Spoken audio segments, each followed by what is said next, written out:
जय हिंद दोस्तों, संकल्प जीएस एकेडमी में आप सभी का स्वागत है। आइए आज हम चालू करते हैं हिस्ट्री की श्रृंखला। जैसा कि मैंने आपसे पॉलिटी की क्लास में क्या कहा था कि हम आपके लिए हिस्ट्री को जरूर लाएंगे और ला भी दिया। हम तो कोई नेताजी है नहीं जो वादा करके मुकर जाएंगे, भैया हम तो सिंपल टीचर है। हमने आपसे क्या कहा था पॉलिटी के क्लास में, हम आपके लिए हिस्ट्री लाएंगे और हिस्ट्री नहीं, यदि आप लोग का सपोर्ट रहा तो हम जीएस के सभी क्लास को लाएंगे। आप एकदम बिल्कुल आसान भाषा में पढ़िएगा, आप सभी वनडे एग्जाम को क्लियर कीजिएगा, आपको कोई दिक्कत नहीं होगा। चलिए चालू करते हैं हिस्ट्री। अब भैया हिस्ट्री माने इतिहास, कौन दिक्कत नहीं है। हिस्ट्री पढ़ने, इतिहास पढ़ने से पहले आप हमको ई तो बता दीजिए गुरुजी कि इतिहास कहते किसको हैं। तो बड़ा सिंपल रे बबुआ, अतीत के अध्ययन को हम इतिहास कहते हैं। अब कहेंगे अतीत का, सिंपल बताइए ना। सिंपल में अतीत माने जो बीत गया, कल बीत गया, कल के बारे में पढ़ लीजिए, इतिहास पढ़ लीजिए, समझ रहे हैं ना। यानी कि अतीत के अध्ययन को ही हम इतिहास कहते हैं। जैसे मान लीजिए आप लोग के बच्चे हो गए और कोरोना के बारे में पढ़ेंगे तो कोरोना क्या हो जाएगा भैया, एक इतिहास बन जाएगा, वो बनेगा कि नहीं। यानी कि जो बीत गया है उसको आप पढ़ेंगे तो वो इतिहास बन जाएगा। इतिहास इसी को कहते हैं, यानी कि अतीत के अध्ययन को ही हम इतिहास कहते हैं। इतिहास के जनक किसे कहते हैं तो हेरोडोटस को इतिहास का जनक कहते हैं। बहुत बच्चे कंफ्यूज हो जाते हैं, सब हेरोडोटस नाम में भूल जाता है। अरे भैया एस से हिस्ट्री और ह से हेरोडोटस, सिंपल याद कीजिए ना, मिला मिला के हेरोडोटस और हिस्ट्री, हेरोडोटस और हिस्ट्री, यानी कि इतिहास के जनक किसे कहते हैं, हेरोडोटस को। अब देखिए इतिहास रहा बहुत भयंकर, अब समझ में आएगा कैसे, तो एकदम सिंपल कहानी के जैसे पढ़िए ना आप, इसको इतिहास जैसे मत पढ़िए, सिंपल कहानी के जैसे इसको पढ़िए। अब इतिहास सभी को बेहतर ढंग से समझ में आया है, इसलिए इतिहासकर्ताओं ने क्या किया, इतिहास के 3 भाग में बांट दिया। देख रहे हैं ना, इतिहास को सबको समझ में आया खूब बेहतर ढंग से, इसके लिए इतिहास को 3 भाग में बांट दिया, प्राक ऐतिहासिक, आगे ऐतिहासिक और ऐतिहासिक। ई का बता दिए, प्राग, आगे, ऐतिहासिक, कोई दिक्कत नहीं है, सबके बारे में खूब पढ़ना है हम लोग को, कोनो दिक्कत नहीं होगा आपको। यानी कि प्री हिस्ट्री, प्रोटो हिस्ट्री और हिस्ट्री, यानी कि प्राक ऐतिहासिक, आगे ऐतिहासिक और ऐतिहासिक। अब आप ही बताइए ना, ये जो प्राक ऐतिहासिक है ये 25 लाख साल पुराना है। अब एक 25 लाख साल पहले का कैमरा था, कलम था, पेंसिल था, कापी किताब था, आपका कुछ नहीं था। तो आखिर इसके बारे में नॉलेज कैसे इकट्ठा हुआ, आखिर आदमी ने इसके बारे में इतना गहन अध्ययन कैसे कर लिया। तो समझिए इसका अध्ययन हम पुरातात्विक चीजों से करते हैं। अब आप कहेंगे कि महाराज जी पुरातात्विक चीज क्या होता है, तो देखिए जब यहाँ पर जीवन रहा होगा तो उस समय कुछ मनुष्य रहे होंगे या कुछ सामान भी रहा होगा। तो मान लीजिए जीवन खत्म हुआ, दब के मर गए सब, तो एक बार जब खुदाई होता है ना तो निकलता है सामान, वहाँ तो चेक कर लेते हैं। जो आर्कियोलॉजी वाला होते हैं वो चेक कर लेते हैं। बायोलॉजी में हम आपको पढ़ाएंगे पेड़ का छल्ला गिन के कैसे पेड़ का जीवन काल बता सकते हैं, ये पेड़ को साल पुराना है, आप छल्ला गिन के बता देंगे। इसको बायोलॉजी में आपको जरूर बताएंगे कि पेड़ का छल्ला गिन के आप पेड़ का जीवन काल कैसे बता सकते हैं। यानी कि जो आपका पुरातात्विक जो होते हैं, पुरातात्विक चीजें मान लीजिए खुदाई में मिल जाता है, बहुत खुदाई होता है, मिल जाता है, तो क्या करते हैं, आर्कियोलॉजिकल सर्वे ऑफ इंडिया बैठाए, इसका स्थापना किया गया है, वो लाते हैं लोग उस चीज को और खूब रिसर्च करते हैं लोग कि ये कितना साल पुराना है। कार्बन से होता है रिसर्च, कितना साल ये पुराना है, तो पता चल जाता है कि नहीं ये 25 लाख साल पुराना है, तो ये आपका प्राक ऐतिहासिक का होगा। यानी कि हमको पता करना है कि कब का है, तो कैसे पता करेंगे भैया, आर्कियोलॉजिकल, यानी कि पुरातात्विक चीजों से पता चलता है कि यह कितना साल पुराना है। अब भैया इसका भी अध्ययन तो वैसे ही करेंगे, पुरातात्विक चीजों से पता चलेगा, इसका भी वैसा ही, इसका भी वैसा ही, यानी कि इन सब की जानकारी हमें पुरातात्विक चीजों से ही प्राप्त होती है। अब देखिए, अब मान लीजिए यहाँ पर ना कौन लिखी चीज मिलवे नहीं किया, यानी कि यहाँ के लोग एकदम बकलोल, ऐसे पढ़े लिखे नहीं थे, एकदम उघारे घूमते थे। यहाँ के लोग ना एकदम हेंगा चलते थे, झुक के चलते थे। काहे झुक के चलते थे, जो था ना हम लोग का जो है खोपड़ी, इसके पीछे एक होल है, होल, इसको हम फोरमेन मैग्नम बोलते हैं, इसको हम बायोलॉजी में जरूर पढ़ाएंगे। तो पहले जो होल था ना भाई हम लोग के बीचे में था, बीचे में, तो लोग एकदम झुक के चलते थे, लेकिन ये होलवा ऊपर होता गया, आदमी उठता गया, उठता गया, उठता गया। आज भी जानवर सब का देखेंगे ना, खोपड़िया के पिछुआ का ही बीचे में रहता है, जानवर झुक के चलते हैं। तब ऊपर कर देंगे होलवा तो हैंगा खड़ा, हम लोग का जैसा खड़ा हो जाएगा, और ऊपर हैंगा हैंगा हो जाएगा कि नहीं हो जाएगा, इसको बायोलॉजी में जरूर पढ़ाएंगे। यानी कि पहले के इंसान जो प्राग ऐतिहासिक का काल का था वो उघारे रहता था और झुक के चलता था, बाद में होल ऊपर होता गया, सीधा मनुष्य खड़ा हो गया। ये जो मनुष्य थे ना ये लिखना जन्म नहीं करते थे, लिखबे नहीं किए कुछ, यानी कि क्या लिखित साक्ष्य मिला तो नहीं मिला, लेकिन हर लोग लिखे थे लेकिन पढ़ा नहीं जा सकता। ये नहीं लिखे थे, बकलोले नहीं है, कुछ समझ ही नहीं आया क्या लिखे लोग, कुछ नहीं समझ में आया क्या लिखे लोग। यानी कि क्वेश्चन पूछेगा, क्वेश्चन खूब पूछता है कि इतिहास का वह कौन सा काल था जिसमें लिखित साक्ष्य मिला लेकिन पढ़ा नहीं गया, तो प्रोटो हिस्ट्री यानी कि आगे इतिहास। समझिएगा क्वेश्चन, इतिहास का वह कौन सा समय था जिसमें लिखित साक्ष्य तो मिला लेकिन पढ़ा नहीं गया तो आ गया इतिहास। फिर पूछेगा इतिहास का वह कौन सा काल था जिसमें लिखित न तो लिखित साक्ष्य मिला, भैया मिलेगा नहीं तो पढ़ोगे कहाँ से, लिखित साक्ष्य कहाँ नहीं मिला, यानी कि प्राग इतिहास में। लेकिन हर जो ऐतिहासिक है ना ये थोड़ा एडवांस वर्जन था, यहाँ के लोग ना लिखे भी और लिखल का उन लोग को मिला ना, हम लोग पढ़ो कि आगे इसको हम खूब डिटेल से पढ़ाएंगे। यानी कि जान गए कि इनके बारे में नॉलेज कैसे इकट्ठा करेंगे भैया, तो पुरातात्विक चीज़ों से मिलेगा, तो उनसे उसको पढ़ के हम लोग जान जाएंगे लोग। क्या यहाँ पर लिखित साक्ष्य मिला? नहीं मिला। यहाँ पर मिला लेकिन अजीब मिला, पढ़ल नहीं जा सका। यहाँ पर मिला तो हम लोग इसको पढ़ लिए लोग। ये था आपका इतिहास का 3 भाग। कौन कौन था भैया? प्राग इतिहास, आगे ऐतिहासिक और ऐतिहासिक, यानी कि प्री हिस्ट्री, प्रोटो हिस्ट्री, फिर आपका हो जाएगा हिस्ट्री। अब देखिए, अब एक एक करके हम इसको पढ़ेंगे। तो पहला क्या पढ़ेंगे?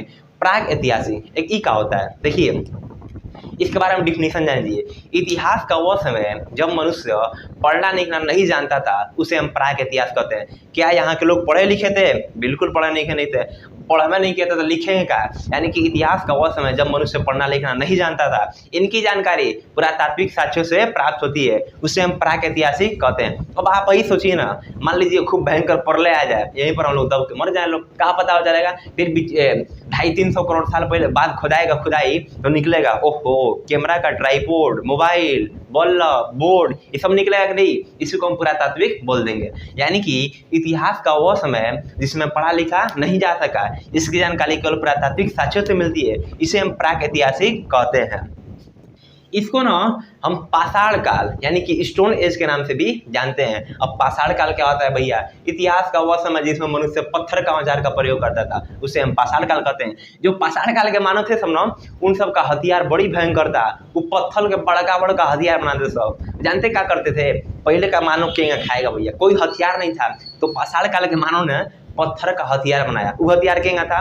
अब आप ही सोचिए ना, आप यदि शिकार के लिए जाते हैं तो क्या किसी जानवर को आप हाथ से मार सकते हैं? नहीं मार सकते। बड़ा बड़ा जानवर को मार लेंगे हाथ से? नहीं मार पाएंगे। तो इस बकलूल होशियार था सर पाषाण काल वाला, का किए सब लोग पत्थरवा के सुइलार बना के बड़का बड़का पत्थर के अब पहाड़ी पे लेके बैठ गया, एकदम पहाड़ी के ऊपर कह देता था, रे जाओ तुम लोग हुलका के ले आओ जानवर सबको, और जाते सब कुछ आदि मानो और जानवर को हुलका हुलका ले आते सब। जैसे जानवर गुजरते सब इस छोटा पत्थरवा गिरा देते सब, उसमें दब के एक आदमी को मर जाते सब, झुक मिल के खाते सब। यानी कि इस काल के जो मानव थे ना, वो बड़े बड़े पत्थर के औजार का उपयोग करते थे। यानी कि प्राक ऐतिहासिक में लिखा साक्ष्य नहीं मिला और न ही इसे पढ़ा जा सका, इसकी जानकारी पुरातात्विक साक्ष्य से मिलती है। इसी को हम स्टोन एज या स्टोन एरा के नाम से भी जानते हैं। पाषाण काल समझे ना क्या होता है? यानी कि पाषाण काल में क्या किया गया? पत्थर के बड़े बड़े औजारों का उपयोग किया गया। यह था आपका पाषाण काल। पाषाण काल को आप लोग समझिए ना, पाषाण मतलब स्टोन एज, इसमें पत्थर के बड़े बड़े औजार का उपयोग किया जाने लगा। अब ये पाषाण काल को 3 भागों में बांट दिया गया। कौनों भी अधिकतर चीजों को तो 3 भाग में बांटा जाता है। जैसे हम कहें कि क्लास को बांटिए, आप मान लीजिए क्लासरूम में 50 बच्चे बैठे हैं सब, इन सबको 3 भागों में बांट दीजिए, तो आप कैसे बांटेंगे? एकदम होशियार, एकदम बकलोल, एगो बीच वाला, यही तरह ही बांटा गया। एगो सबसे पुरनका तो पूरा पाषाण काल, एगो बीच वाला तो मध्य पाषाण काल, एगो एकदम नौका वाला तो नौ पाषाण काल। समझ रहे हैं ना? यानी कि पूरा पाषाण काल, मध्य पाषाण काल, नौ पाषाण काल। पाषाण काल को 3 भागों में बांटा गया। ये तीनों को हम समझते हैं। देखिए पहला आपका आता है पूरा पाषाण काल, नाम से ही स्पष्ट है, सबसे पुरनका वाला, यानी कि 25 लाख से 12,000 ईसा पूर्व। यानी कि जो पूरा पाषाण काल था उसका समय सीमा जो था बहुत ज़्यादा था। यानी कि कहेगा कि इतिहास का वो कौन सा समय था जिसका समय अवधि सबसे ज़्यादा थी, तो भैया पूरा पाषाण काल के, ये सबसे पूरा नहीं है, 25 लाख साल पहले, कम थोड़े ना हुआ, बहुत टाइम हो गया। यानी कि पूरा पाषाण काल। अब देखिए सबसे पहले मानव कहाँ है? तो अफ्रीका में है। यानी कि जो पूरा पाषाण काल है ना, इस समय का जो मानव था वो खाना बदोश था। अरे चुट्टाई, खाना बदोश का होता है। तो उन सब का एक को मात्र उद्देश्य था, केऊंगा पेट भरो, कुछ खा जाते सब। यानी कि उन सबका जीवन क्या था? एकदम खाना बदोश था। कौनों को पकड़ो, बूढ़ सूढ़ सबके क्या करो, खा लो। यानी कि इस समय का मानव खाना बदोश था। लेकिन एक बार का मानो उस समय का मानो होशियार था, इसी समय आग का खोज कर दिया गया, यानी कि पूरा पाषाण काल में आग की खोज कर दिया गया। क्वेश्चन पूछेगा, पूछता भी है कि किस काल में, पाषाण काल का वह कौन सा काल था जिसमें आग की खोज की गई, तो पूरा पाषाण काल में आग की खोज की गई। समझ रहे हैं ना, खाना बदोश एकमात्र उद्देश्य जानवरों की भांति अपने पेट को भरना था, जो चीज मिल जाए वो चीज खा लो, ये था आपका पूरा पाषाण काल। समय सीमा 25 लाख से 12,000 ईसा। अब देखिए दूसरा आता है मध्य पाषाण काल। अरे पूरा पाषाण काल मैंने सबसे पहले वाला, ओकरे बीच में आएगा मध्य पाषाण काल। ये 12,000 पे खत्म हुआ है ना, ये 12,000 से चालू होगा, यानी कि 12,000 से 5,000।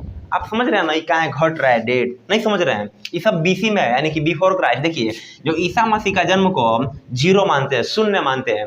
अब ईसा मसीह के जन्म के इधर को हम एनो डोमिनी यानी कि एडी कहते हैं। जैसे 2021 चल रहा है ना, 2021 के बाद 2022 आएगा, फिर 23 ऐसे चलता है, यानी कि ईसा मसीह के जन्म के बाद को हम एनो डोमिनी कहते हैं और पहले को हम बीसी यानी कि बिफोर क्राइस्ट कहते हैं। अब आप यही समझिए ना, मान लीजिए किसी का जन्म यहाँ पर 15 ईसा पूर्व होगा, तो घटबे न करेगा भैया, 15 के बाद 14, 13 तब ना 0 होगा, यानी कि देख रहे हैं ना, 15 12 के बाद 5 आ जा रहा है, यानी कि इधर समय घटता है और इधर समय बढ़ता जाता है। ईसा मसीह के जन्म के पहले का समय घटता है और बाद के समय बढ़ता है, समझ गए ना। यानी कि दूसरा आता है मध्य पाषाण काल, 12,000 से 5,000 ईसा पूर्व।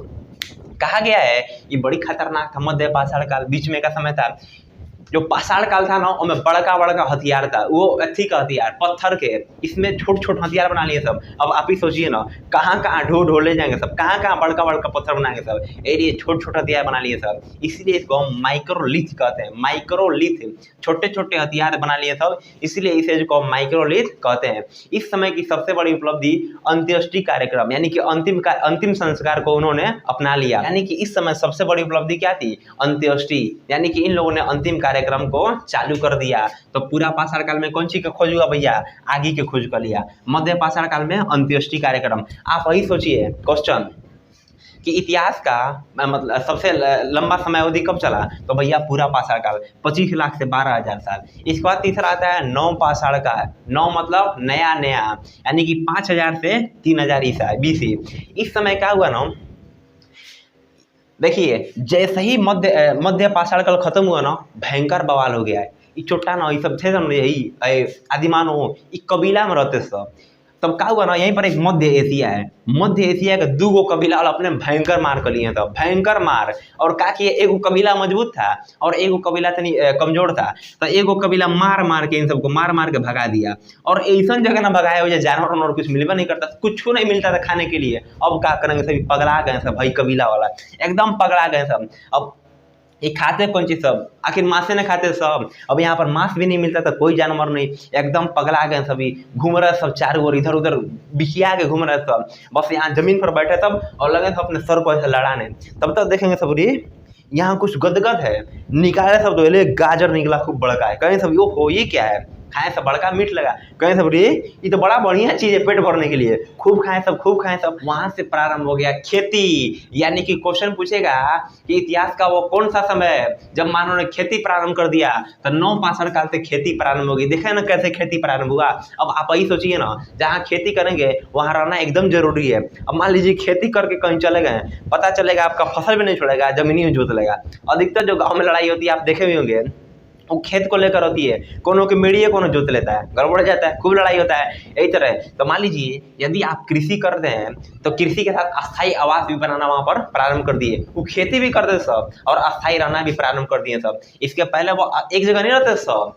मान लीजिए यहाँ जंगल है, जंगल में रुके सब, यहाँ के खाना वाना मतलब जानवर के मार के खाए सब, खत्म हो गया, कमी होने लगा, छोड़ के चले जाएंगे सब, यानी कि घूमते फिरते रहते सब। लेकिन पहली बार इन लोगों ने अस्थायी आवास बना लिया। और क्वेश्चन पूछेगा कि पहली बार मानव ने अस्थायी आवास कब बनाया, तो भैया नौ पाषाण काल में पहली बार उन्होंने अस्थायी आवास को बनाया था। साथ ही साथ उन्होंने सबसे पहला पालतू पशु कुत्ता को पाला था, क्योंकि कुत्ता बड़ी वफादार होते हैं सब। आप उनको एक टाइम रोटी देंगे ना, अगले दिन वो आपके दरवाजे पर बैठ जाएंगे सब रोटी के लिए, बहुत वफादार होते हैं सब। तो पहला पालतू पशु कौन था भैया, कुत्ता था। पहली बार कृषि नौ पाषाण काल, अस्थायी आवास नौ पाषाण काल, पहला पालतू पशु कुत्ता था। अब यहाँ पे गड़बड़, खेती करते सब। अब क्वेश्चन पूछेगा, देखिए यहाँ पर बड़ी सिंपल क्वेश्चन पूछता है, बहुत मजेदार। कहेगा कि मानव ने खेती कब प्रारंभ किया? तो 7000 ईसा यानी कि 7000 बीसी में उन्होंने खेती प्रारंभ कर दिया। कहाँ खेती किया था भैया? तो मेहरगढ़, यहीं पर आप कहा जाए मेहरगढ़, मेहरगढ़ में इन्होंने पहली खेती की थी। मेहरगढ़ कहाँ है? तो सुलेमान और किरथर पहाड़ियों के बीच में है, यानी कि मानव ने सबसे पहले खेती मेहरगढ़ में प्रारंभ किया। मेहरगढ़ कहाँ है भैया? तो सुलेमान और किरथर पहाड़ियों के बीच में है मेहरगढ़। पहली खेती कौन सी की थी? तो गेहूं और जौ की। अब आप सोचेंगे कि पहला खेती गेहूं और जौ का क्यों किया, धान का क्यों नहीं किया? तो भैया धान बोने से पहले क्या करना पड़ता है? बिया गिराइए दूसरे के खेते में, ओके नोच के लाइए, पानी चलवाइए और अपने खेत में बोइए, बराबर खाद दीजिए, पानी दीजिए, मतलब बहुत उसको अति करना पड़ता है। लेकिन भैया गेहूं का है, सिंपल है, छींट दो हो जाएगा वो। यानी कि पहला खेती इनका क्या था? गेहूं और जौ का था। अब मान लीजिए गेहूं और जौ जब हो जाता था तो ये औजुरी में भर ले जाते सब, लम्मा लो गेहूं हुआ है, फिर आते सब, फिर ले जाते सब, आते सब, बड़ी टाइम लगता था। ये सब का देखे सब नो, कहीं फेंका हुआ उन सबको मिल गया टुकड़ा मट्टी का, इतना बड़ा प्लेट नहीं है। अब क्या किया ना, हेंगा उठाया गेहूं को, तब देखा कि रे भैया इतना ज्यादा आ रहा है, अब ले गए सब। अब क्या किए सब ने, उसको धीरे धीरे बढ़ाए सब, धीरे धीरे बढ़ा के उसको कठोर बना दिए सब। अब और ज्यादा जा रहा था, एकदम खुश, ये तो और बढ़िया हुआ। फिर उसको बढ़ाते गए सब, बढ़ाते गए सब, बढ़ाते गए सब। अब बाद में उसको घड़ा बना दिए सब। कहें सब कि रे ये तो और बढ़िया हो गया है, एमे भरियो लो और ले जाइबो करो और धीरे से उसको रख दो, निकालने की भी कोई जरूरत नहीं है। यानी कि मानव ने क्या किया? कृषि के साथ साथ देखिए कितना खोज कर लिया, मन का यानी कि घड़ा का भी खोज कर लिया। घड़ा को मृदभांड बोलते हैं, यानी कि मानव ने कृषि के साथ साथ मृदभांड की भी खोज कर लिया। देख रहे हैं ना कैसे कैसे विकास का क्रम आगे बढ़ता जा रहा है। पहले खेती किया, फिर रहना चालू कर दिया, फिर कुत्ता उत्ता सब पाल लिया, फिर मृदभांड की खोज कर दिया। अब यहाँ पर दिक्कत, आदमी का इच्छा अनंत होता है। देखिए जब मृदभांड बनाता था नहते हते छोट छोट बनाता था शुरू में, लेकिन कहें सब रे छोट बनेले से कौन फायदा है, बड़का बड़का बना भूखा नहीं रहता। तो का किए सब बड़का बड़का बना दिए सब। अब ले जाना कौन चीज़ ले जाएंगे, मुड़ी सलाद के ले जेबे नहीं करता था। तो अब सोच में पड़ गए सब कि अब क्या किया जाए। तब देखें सब करिए एगो लकड़ी का लट्ठा डूब रहा था, तो कहें सब इसने हम लोग कोई चीज़ बना दिया जाए कि वो डुगुर डुगुर के नहीं डुगरा ले जाएंगे लोग। तब खोज हुआ पहिया का खोज, यहीं पर पहिया का खोज हुआ, गाड़ी बनाए सब, आराम से ले जाते सब, खेती होती, खूब किए सब, खूब किए सब। यानी कि सबसे ज़्यादा विकास नवपाषाण काल में ही किया गया। नवपाषाण काल के समय ही तांबे की खोज हो गई। देखिए पहले जो आदिमानव थे वो हथियार पत्थर का बनाते सब, तो भैया पत्थर को धीरे धीरे पतला करते सब, बीच में टूट जाता था, गड़बड़ हो गया। उसी समय क्या किया गया?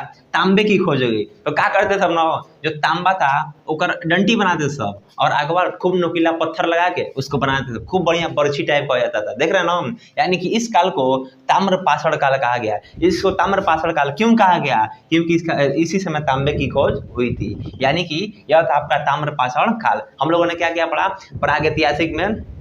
पाषाण काल में पूरा पाषाण काल, मध्य पाषाण काल, नवपाषाण काल और ताम्रपाषाण काल को देख लिया। अब इससे रिलेटेड कुछ क्वेश्चन आते हैं जो बहुत इंपॉर्टेंट है, हरदम पूछे जाते हैं क्वेश्चन को। देखिए क्वेश्चन पूछता है कि सबसे पहले कंकाल, मानव का कंकाल कहाँ मिला था? तो भैया यहाँ पर है मद्रास में एक जगह है पल्लवरन में सबसे पहले कंकाल मिला था। खोपड़ी मिला था आदमी का। देखो खोपड़ी जो होता है वो कमजोर मजबूत होता है, थोड़ा अन्य मतलब हड्डी से मजबूत होता है, तो खोपड़ी मिला था। तो पूछेगा क्वेश्चन सबसे पहले मानव का खोपड़ी कहाँ मिला था? तो मद्रास के पल्लवरन में। फिर यहाँ पर एक जगह है मध्य प्रदेश में एक जगह है भीमबेटका। यहाँ पर भीमबेटका में चित्र मिला पहली बार, और चित्र केगा था भैया? सिंपल था एकदम, हेंगा मूड़ी था एगो, ऐसे 4 गो पैर था, इसे सिंपल था चित्र, जैसे हाथी दिखा रहा है, और सामने क्या बनाया था? एक ठो लड़का हेंगा बना दिया था, हेंगा। और लड़का क्या कर रहा था? तो ऐसे इसको भाला दिखा रहा था। मतलब सिंपल चित्र बना, जैसे छोटे बच्चे चित्र बनाते हैं ना, वैसे ही बना दिया गया था। क्यों भैया? आखिर चित्र क्यों बनाया गया? अब सोचिए ना, 25 लाख साल पहले हम लोग के यहाँ चित्रकला भी था, कितना महान बात है। इंडिया को देखिए आप, तो यहाँ पर चित्रकला भी थी। देखिए पहले का जो मतलब होता था आदिमानव, वो खाली रहते थे सब, उनके पास कोई काम नहीं रहता था। तो एक बार देखा ना कि ऐसे झुंड जा रहा है, शिकार कर, मतलब कोई व्यक्ति है वो शिकार करने के लिए जा रहा है। और शिकार कैसे करता था आदमी? आखिर ऐसे भाला से न करेगा? तो सिंपल बात था भैया, कुछ आता नहीं था, पत्थर से देख के पत्थर पे और ऐसे खरोच के उसको बना दिया। यानी कि यह चित्र कहाँ मिला है? तो भीमबेटका, मध्य प्रदेश के भीमबेटका में ऐसे चित्र देखने को मिले हैं। फिर आप आइए उत्तर प्रदेश में। उत्तर प्रदेश के कोल्डिहवा में चावल का साक्ष्य मिला है, यानी कि कहेगा चावल का साक्ष्य पहली बार कहाँ मिला, तो उत्तर प्रदेश के कोल्डिहवा में। उत्तर प्रदेश के कोल्डिहवा में पहली बार चावल का साक्ष्य मिला।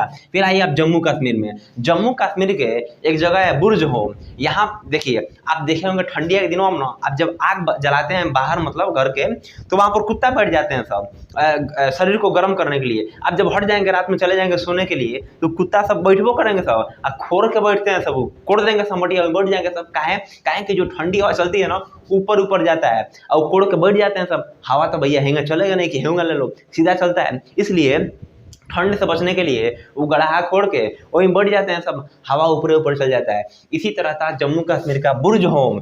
आदि मानव थे लोग, जम्मू कश्मीर में ठंडी आप जानते ही कैसे पड़ता है, कुछ था नहीं कपड़ा पहनने के लिए, तो क्या किए लोग भैया, कुत्ता सबको देख के गड्ढा बना लिए लोग। तो भैया मनुष्य बहुत भयंकर प्राणी होता है ना, भारी भरकम होता है मनुष्य, छोटे मोटे में तो होगा नहीं, तो गर्त बना लिया। गर्त मीन्स गड्ढा, बढ़न बढ़न गड्ढा बना लिया। तो ऐसी गड्ढा पहली बार देखने को कहाँ मिला था, तो जम्मू कश्मीर के बुर्ज होम में।